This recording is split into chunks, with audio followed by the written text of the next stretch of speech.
ஒரு மகிழ்ச்சியான செய்தி. இதயம் நலனையின் விலை லிட்டருக்கு ரூபாய் 105 குறைஞ்சிருக்கு. செப்டம்பர் 2023ல 1 லிட்டர் இதயம் நலனையின் அதிகபட்ச விலை ரூபாய் 503. ஆனா இப்ப 1 லிட்டர் இதயம் நலனையின் விலை ரூபாய் 398 மட்டும்தான் தமிழ்நாட்டுல. அப்ப இனிமே எல்லாரும் இதயம் நலனை வாங்கலாம் இல்ல?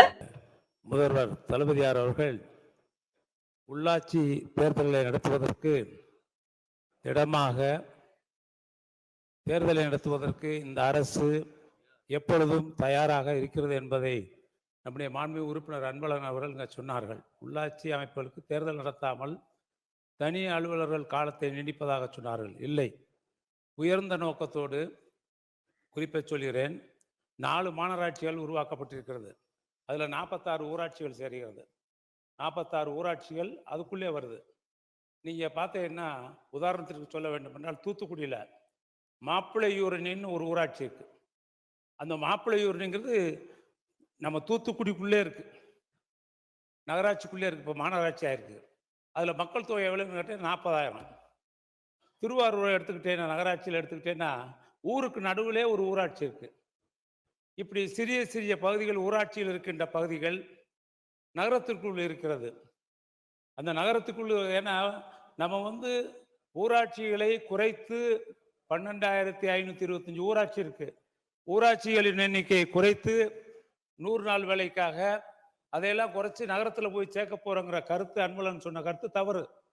ஏன்னா 395 ஊராட்சிகள் இப்பொழுது நகராட்சிகளாக உயர்த்தப்படுவது, பேராட்சிகளாக உயர்த்தப்படுவது, நகராட்சிகள் மாநகராட்சிகளாக உயர்த்தப்படுவது, இப்படி உயர்த்துகின்ற பொழுது உத்தேசமாக 395 ஊராட்சிகள் சேர்க்கப்படுகிறது. இதுல பகுதியாக சேர்க்கப்படுவது 78 ஊராட்சிகள் தான். பகுதினா ஒரு பிட்டு, அவ்வளவுதான்.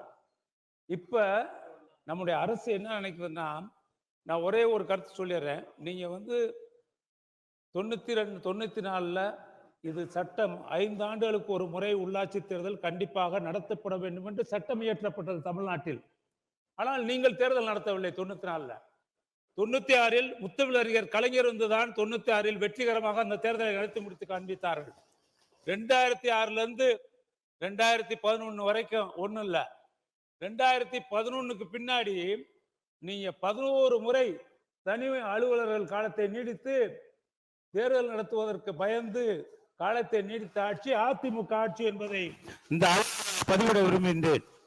11 முறை காலத்தை நீடிச்சிருக்கேன் தனி அலுவலர் நேரத்தை. ஆனால் நல்ல காரணங்களுக்காக நீண்ட நெடுங்காலமாக 2011 மக்களவை அடிப்படையாக வைத்து அவசியமான நகராட்சி, அவசியமான மாநகராட்சி, சென்னை மாநகராட்சிக்கு அருகாமையில் இருக்கக்கூடிய ஊராட்சிகள், இப்படி தாம்பரம் மாநகராட்சிக்கான அருகில் இருக்கக்கூடிய ஊராட்சிகள், இவைகளெல்லாம் மக்கள் தொகை விரிவடைகிறது. ஒரு நகராட்சி மாநகராட்சி ஆகின்ற பொழுது மக்கள் தொகை உயர்கிறது. ஒரு பேரூராட்சி நகராட்சி ஆகிறது, அங்கு மக்கள் தொகை உயர்கிறது. அதே போல ஒரு பேரூராட்சி ஊராட்சி பேரூராட்சி ஆகின்ற பொழுது அங்கே மக்கள் தொகை கூடுகின்றது. அப்ப மக்கள் தொகை எல்கை மக்கள் தொகை விரிவடைகின்ற பொழுது அங்கே மறுசீரமைப்பு கண்டிப்பாக வேண்டும். அப்படி மறுசீரமைப்பு அமைக்கின்ற பொழுது வார்டு வரையறைகள் உறுதிப்படுத்தப்பட வேண்டும். அதைத்தான் உயர்நீதிமன்றம் தெளிவாக சொல்லியிருக்கிறது. இதுல அடிப்படை எந்த இது இல்லை. ஆனா ஒன்னே ஒண்ணு சொல்லிடுறேன், தேர்தல் நடத்துவதற்கு எப்பொழுது வந்தாலும் அதை சந்திக்கக்கூடிய ஒரு முதலமைச்சராக இந்திய திருநாட்டிலே எங்களுடைய தளபதியார் தான் இருப்பார். தேர்தலுக்காக அஞ்ச மாட்டார். 10 முறையில் தேர்தலில் வெற்றி பெற்று தமிழகத்தினுடைய அரசியல் வரலாற்றில் முத்திரை வைத்தவர் எங்களுடைய முதல்வர் அவர்கள். ஆக தேர்தலுக்குள்ள நாங்க பயப்பட மாட்டோம். நேற்று தேர்தலை அறிவித்தார்கள், எங்களுக்கு ஒதுக்கீடு கிடைத்தது, உடனே வேட்பாளரை அறிவித்தார்கள் இரவுக்குள். அதுதான் திராவிட முன்னேற்ற கழகம், அதனுடைய தலைவர் தளபதியார் அவர்கள். எனவே சொல்கிறேன், எப்பொழுதும் திராவிட முன்னேற்ற கழகம் மக்களாட்சி தத்துவத்தில் நம்பிக்கையுள்ள இயக்கம் திராவிட முன்னேற்ற கழகம். இப்ப மறுசீரமைப்பு பணிகள் முடிந்தவுடன் தேர்தல் நடத்த தயாரா இருக்கும். உயர்நீதிமன்றம் கூட தீர்ப்பு சொல்லியிருக்கு, மறுவரை முக்கியம், எல்கைகள் முக்கியம், மறுசீரமைப்பு முக்கியம், வார்டு வரையறைகள் முக்கியமாக இருக்க வேண்டும். அதே போல நமக்கு இருக்கக்கூடிய இடஒதுக்கீடு, ரிசர்வ் இடஒதுக்கீடு கண்டிப்பாக பின்பற்றப்பட வேண்டும். பழங்குடியினர், நம்முடைய பட்டியலின மக்களுக்கு இடஒதுக்கீடு பின்பற்றப்பட வேண்டும். இந்த உண்மையான உன்னதமான காரணத்திற்காகத்தான் அடிப்படையில் எந்த விதமான இந்த அடிப்படை சட்டத்தில் எதுவும் இல்லை, தற்காலிகம். எப்பொழுதும் தேர்தல் நடத்த இந்த அரசு தயாராக இருக்கிறது. எனவே இந்த திருத்த சட்டத்தை, தனி அலுவலர் நியமன சட்டத்தை இந்த அவையில் நிறைவேற்றி பெற நான் கேட்டுக்கொள்கிறேன்.